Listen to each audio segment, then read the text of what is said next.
What is yoga? Now, although this could be a very long answer, I think the simplest way to describe it is to say that the word yoga is derived from the root yuj, which means to join in the Sanskrit language.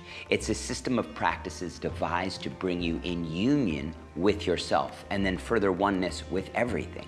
Awakened, peaceful, calm with this entire existence because you broaden your bandwidth and you become more aware of a bigger picture within everything that you do.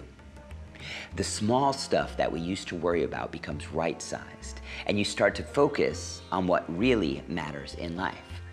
Ultimately, we strive to make better versions of ourselves.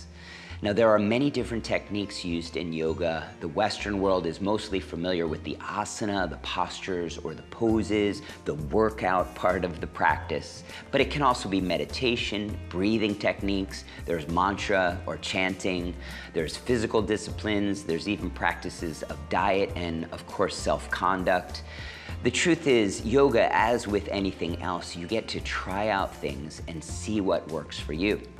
Not everybody does every type of practice in yoga, and you'll get many varying opinions of what you should do, but it's really up to you to decide. Most people just practice the physical exercise, and if that's working for you, then that's all you have to do. In yoga, we have a phrase that we use a lot: let go of what does not serve, which is a beautiful way of saying it isn't wrong, it's just not something that I want to try or that is working for me right now.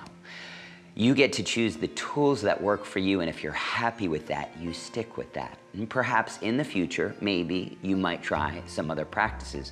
But for now, you want to focus on what you do want to do today towards bettering yourself, and then that's your own personal yoga.